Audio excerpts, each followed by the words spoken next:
লুটপাট আর অনিয়মের আরেক নাম ডাক বিভাগ। শতভাগ রাষ্ট্রায়ত্ত প্রতিষ্ঠানটির কর্মকর্তা কর্মচারীরা যেন গ্রাহকের টাকা আত্মসাতের মহোৎসবে মেতেছে। সম্প্রতি রাজশাহী, চট্টগ্রাম ও নোয়াখালী সহ বহু জেলায় এমন ঘটনার প্রমাণ পেয়েছে খোদ মন্ত্রণালয়। এর মধ্যে রাজশাহীর তানোরে শতাধিক গ্রাহকের সঞ্চয়ের ৫৫ লাখ টাকা নিয়ে পালিয়েছে পোস্টমাস্টার। ঘটনার প্রাথমিক সত্যতা মেলায় তাকে সাময়িক বরখাস্ত করা হয়েছে। ডাক বিভাগের লুটপাট নিয়ে সুফিয়ান ফারাবীর অনুসন্ধানী ধারাবাহিকের দ্বিতীয় পর্ব আজ।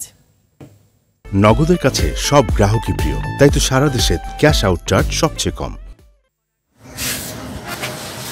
কান্নায় ভেঙে পড়া এই বৃদ্ধার নাম মর্জিয়া বেউয়া। স্বামী পেশায় ছিলেন মুহুরী। কিডনি জটিলতায় ২.৫ বছর আগে মারা যান তিনি। তিল তিল করে জমানো ৬ লাখ টাকা স্ত্রীর জন্য সঞ্চয় করে যান তানোর উপজেলার ডাকঘরে। চরম অভাবে পড়ে স্ত্রী সেই টাকা উত্তোলন করতে গিয়ে জানতে পারেন টাকা আত্মসাৎ করেছে পোস্টমাস্টার মোকসেদ আলী। স্বামীর হাতের টাকা, এটা স্বামী জমা রেখে এই স্বামী মারা গেছে।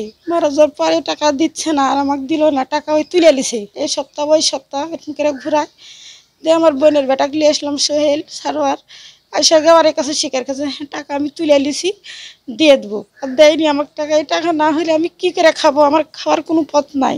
গত ১৪ই মার্চ অনেক গ্রাহক ডাকঘরে যান জমা টাকা তুলতে। তখনই জানা যায় শুধু মর্জিনা নন, অর্ধশত গ্রাহকের সঞ্চয়ের কোটি টাকা আত্মসাৎ করে পালিয়েছে পোস্টমাস্টার মোকসেদ আলী। এতে আকাশ ভেঙে পড়ে তাদের মাথায়। আমার স্বামী দেওয়াল চাপা পড়ে মরে গেছে, পেটে বাচ্চা রেখে ৫ মাসের।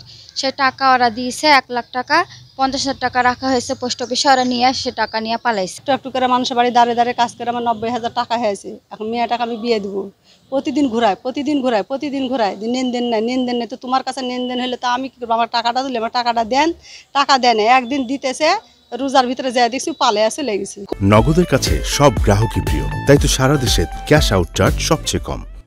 অসহায় মানুষ, এই আমরা নিরাপত্তার জন্য এখানে রাখিছি, আর আমার টাকা এইরকম বেহাত চলে গেল।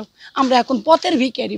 ঘটনার পর ৩ সদস্যের তদন্ত কমিটি গঠন করে ডাক বিভাগ। প্রাথমিকভাবে অভিযোগের সত্যতা মেলায় তাকে সাময়িক বরখাস্ত করা হয়। এখন পর্যন্ত ৫০ থেকে ৫৫ লাখ টাকার মতো উনি আত্মসাৎ করেছেন।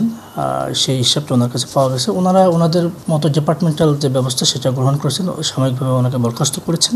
দুদকের তফসিলভুক্ত দুদক আইনের, সেই জন্য সেটা দুদকে পাঠিয়ে দিয়েছেন। গ্রাহকের টাকা আত্মসাতের কথা স্বীকার করে ডেপুটি পোস্টমাস্টার জেনারেল মনিরুজ্জামান বলেন, সনাতন পদ্ধতিতে পরিচালিত হওয়ায় ডাকঘরগুলোতে এমন ঘটনা ঘটছে। অন্যান্য জেলাতেও ঘটছে। এগুলো যে বললাম, ম্যানুয়ালি আমাদের কিছু পদ্ধতিগত ত্রুটিও আছে। ম্যানুয়ালি করার কারণে শুধুমাত্র সিঙ্গেল ল্যান্ড অফিসগুলোতে এই সমস্ত জিনিস চলমান থাকাতে, ম্যানুয়ালি কাজ করার কারণে, ক্যাশ হাতে লেনদেন করার কারণে এই সমস্যাগুলো ঘটছে।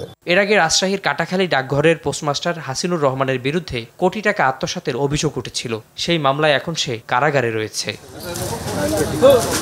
সুফিয়ান ফারাবী, RTV, ঢাকা।